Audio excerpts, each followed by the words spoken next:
other ways. Say, well, they can put you on the, every 3 months, birth control pills, those things, antidepressants. It's funny they changed Prozac to Sarafem. It just sounds so much nicer. I'm just on Sarafem,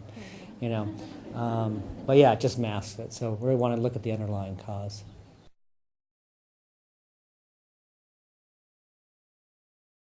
I didn't present any studies on Depo-Provera, but they're even talk about taking it off the market. I mean, there are significant problems with it. You're just dropping your estrogen and progesterone levels. So, I think it's one of the worst ways to go.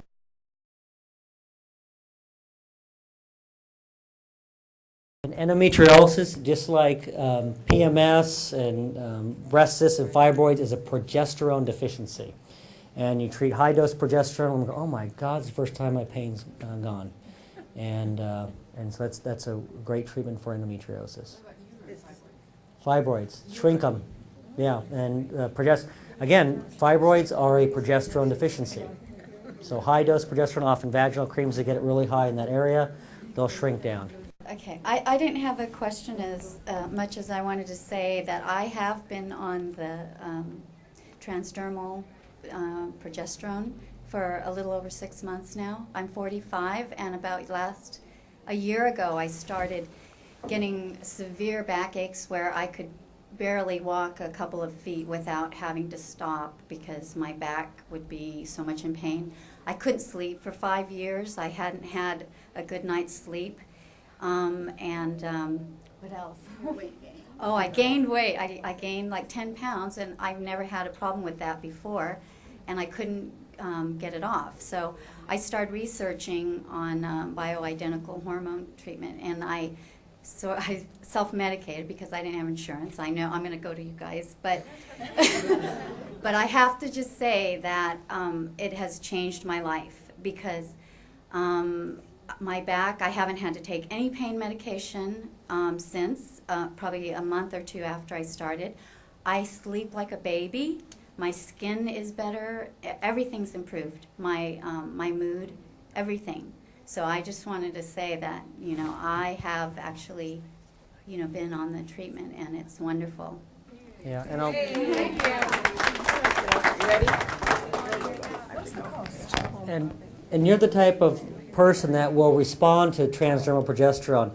Typical women who are full-figured, grew up with a lot more hormones, so more thinner, slender, will tend to not need as much, so transdermal often is fine for you.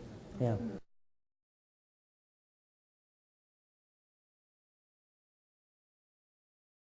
Right. Yeah, we hear that all the time, Harold. Okay. Good. I have another question. Yeah, that's something that's very common. It's a common misconception, and it's a misconception held amongst doctors, not just patients, that if you don't have a uterus, you don't need progesterone. So as Dr. Holtorf was pretty good about showing some of the different effects of natural progesterone, it goes above and beyond the effects of just the uterus. So women have progesterone not just to control uterus, it has different effects. It has anti-cancer effects on the breast, helps with anxiety. Many people who are anxious are sleeping very poorly. You give them progesterone at night, they sleep better, and the anxiety goes away. So there's no doubt when a woman comes in on estrogen only, maybe she doesn't have a uterus. She's not going to have uterine cancer because she's only on that, but maybe that increases her risk for breast cancer. So the progesterone seems to benefit that.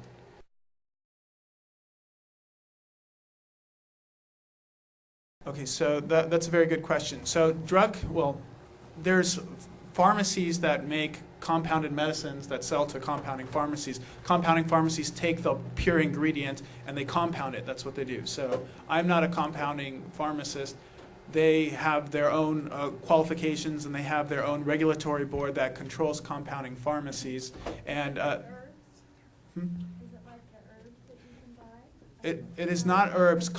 So that's a great question. So what is a compounding pharmacy compared to a regular pharmacy? Regular pharmacy takes prescriptions from a factory that's producing, let's say, Vioxx. Merck makes Vioxx. They send Vioxx to Smith's pharmacy. Smith sells it to you.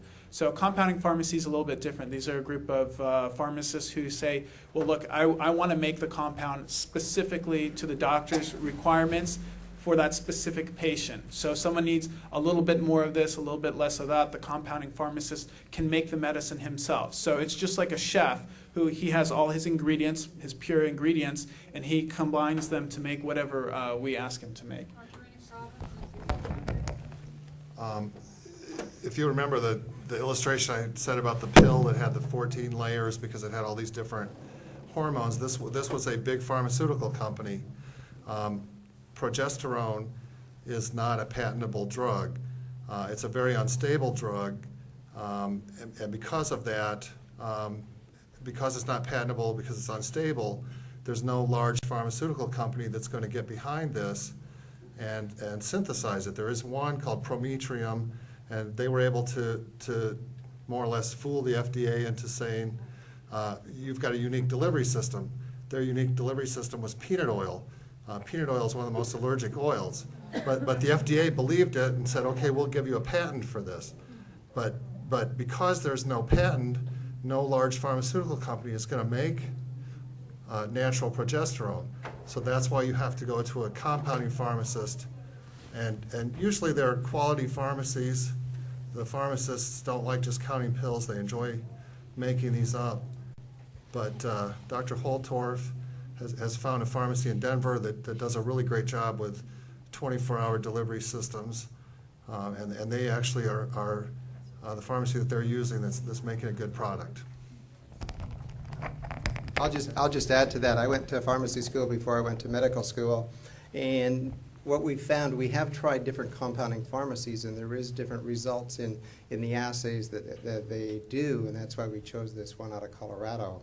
There just isn't a lot of money for the drug companies to make a lot of these natural drugs, and that's why they aren't being promoted, and that's why the doctors aren't learning some of this information. I was going to add one other comment. One of the ladies asked about antidepressants and that sort of thing that she was on. What we find is that after we balance patients' hormones, they can often come off some of their other medications, such as blood pressure pills, antidepressants, and other medications. Let me just add one quick thing about one quick word about compounding pharmacies. We found through the years that when you use different pharmacies, compounding pharmacies, things don't work the same. And when we doing the research, we found certain gels have to be a certain way. So when we came to pharmacies, we interviewed about 15 of them and said, hey, we want our estrogens made like this, our progesterone made like this, and our thyroid. All of them said, no, that's too hard, forget it, except for 2. And then we interviewed those and said, this is how we want, again, everything. We also want you to send everything off for batch testing. One said no, this one in Colorado said they will do that. Because there was a study that they actually send prescriptions to 15 different compounding pharmacies, and they found there was huge variability in what was actually in the compounds. Because it depends on, there's so many compounding pharmacies cropping up now because it's a hot new thing, and they just take the stuff, kind of stir it up, and it depends. So there is difference in quality.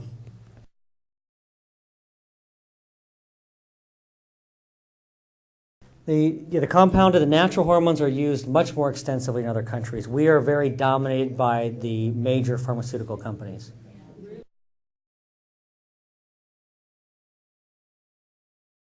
Oh, absolutely. Testosterone is a very important part for females. It is not just a male hormone.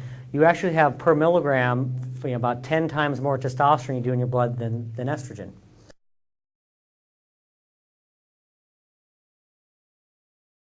Well, ester test is not testosterone. It's methyl testosterone, which was actually banned for men because of liver dysfunction, but they said it's okay for women.